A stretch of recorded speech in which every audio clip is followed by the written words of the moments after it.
Kali ini dalam rangka memenuhi tugas UAS di semester 7 pada mata kuliah pendidikan karakter, saya akan mempresentasikan resum dari pembelajaran tersebut. Dan tidak lupa pula saya ucapkan terima kasih kepada Ibu dosen Dr. Mumun Mulyati selaku pengampu mata kuliah ini. Mari kita ikuti videonya. Inilah 9 judul resum materi mata kuliah pendidikan karakter.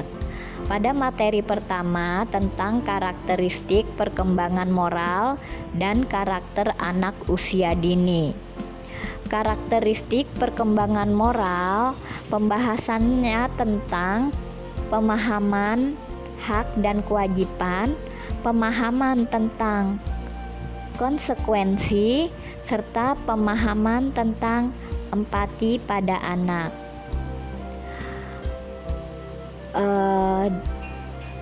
Pada pembahasan yang kedua adalah tentang karakter anak usia dini. Dari Thomas Likona menyatakan pendidikan karakter sangat erat kaitannya dengan pendidikan moral. Ketika membahas masalah moral, pasti kita juga akan membahas masalah pendidikan karakter. Pada materi kedua, yakni tentang faktor kondisi yang mempengaruhi moral dan karakter anak usia dini, di mana faktor tersebut meliputi faktor internal dan faktor eksternal. Dari faktor-faktor tersebut dapat disimpulkan bahwa perkembangan moralitas pada anak usia dini tidak tumbuh sejak lahir, namun terus berkembang seiring didapatkannya berbagai pengalaman dalam rentang usia anak. Dengan demikian, maka orang tua atau pendidik perlu untuk membimbing agar kelak ia memiliki perkembangan moral yang baik serta dapat mengaktualisasikan moralitasnya secara baik. Di materi yang ketiga, yakni tentang pengembangan moral dan karakter pada anak usia dini, di mana pembahasannya meliputi hakikat moral, perkembangan moral, penalaran, serta perasaan dan perilaku moral. Perkembangan moral merupakan sebuah penalaran perubahan perasaan seseorang serta perilaku seseorang, mencakup benar dan salah. Anak usia dini sudah mempunyai pola moral yang harus segera dilihat dan dipelajari agar perkembangan moralitasnya sejak dini berjalan dengan baik. Hal inilah yang dapat saya simpulkan pada materi yang ketiga. Berikutnya, pada strategi pengembangan moral karakteristik pada anak usia dini, meliputi knowing the good, yakni pemahaman tentang perlunya melakukan hal baik, feeling the good, anak dilatih merasakan efek melakukan hal baik, serta acting the good, di mana anak dilatih dan dibiasakan untuk berbuat hal yang baik dan mulia. Dari pembahasan tersebut dapat dikatakan bahwa moral bukanlah sesuatu yang instan dan mudah untuk diperoleh, dan tidak mustahil pula bahwa kelak bangsa Indonesia akan tampil sebagai bangsa yang memiliki moralitas tinggi dan peradaban yang luhur. Sebagai buah dari kerja keras hari ini dalam mendidik dan mencerdaskan generasi bangsa Indonesia, para pendidik, baik itu guru maupun orang tua, pengasuh, ataupun orang-orang yang ada di sekitar anak, juga memiliki peran sebagai stimulator yang perlu menyediakan lingkungan yang kondusif, sehingga anak memiliki kesempatan untuk mengembangkan seluruh potensinya dan apapun strategi yang diterapkan belum tentu akan memberikan dampak yang positif selain peran serta dari semua pihak. Seyogianya lah semua pihak mampu memiliki komitmen dan konsisten dalam menjalankan seluruh program pengembangan moral anak. Di materi yang kelima, yakni tentang pengembangan pola orientasi dan tahap pengembangan moral anak usia dini.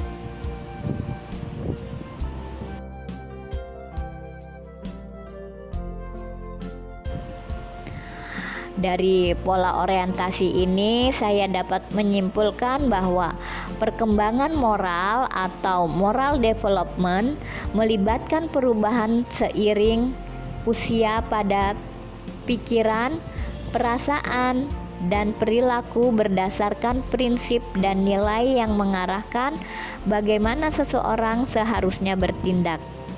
Perkembangan moral memiliki dimensi intrapersonal, yakni nilai dasar dalam diri seseorang dan makna diri, sedangkan dimensi interpersonal, yakni apa yang seharusnya dilakukan oleh orang dalam interaksinya dengan orang lain.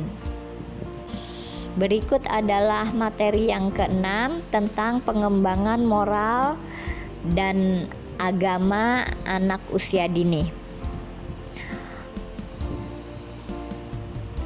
Dapat saya ambil kesimpulan bahwa agama merupakan sebuah ajaran kebaikan yang menuntun manusia kembali kepada hakikat kemanusiaannya.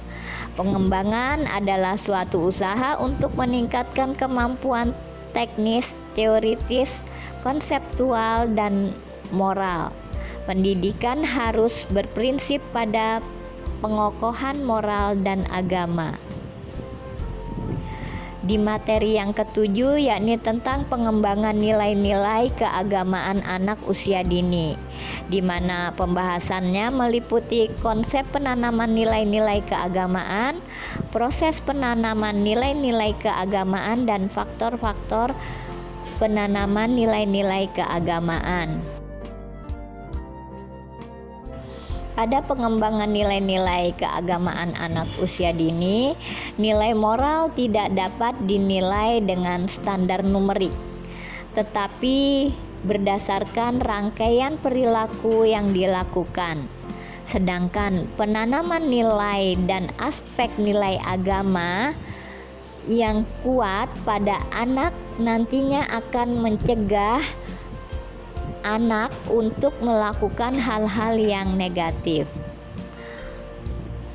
Pada materi yang ke-8, yakni tentang ruang lingkup pengembangan nilai-nilai dan moral anak usia dini. Di ulasan tersebut dapat dinyatakan bahwa pengembangan nilai-nilai agama untuk anak usia dini berkisar pada kegiatan kehidupan sehari-hari.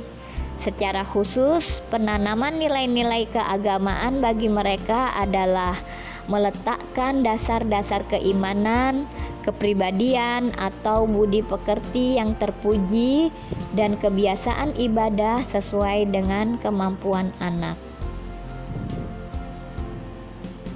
Di materi yang terakhir atau yang ke-9, yakni tentang strategi dan perencanaan pengembangan keagamaan pada anak usia dini.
pendidik anak usia dini. Dan sebagai penutup, saya ucapkan kecikini naik pedati sampai tersesat di Surabaya. Sampai di sini berpresentasi. Semoga manfaat untuk semuanya. Terima kasih. Wabillahi taufik wal hidayah. Wassalamualaikum warahmatullahi wabarakatuh.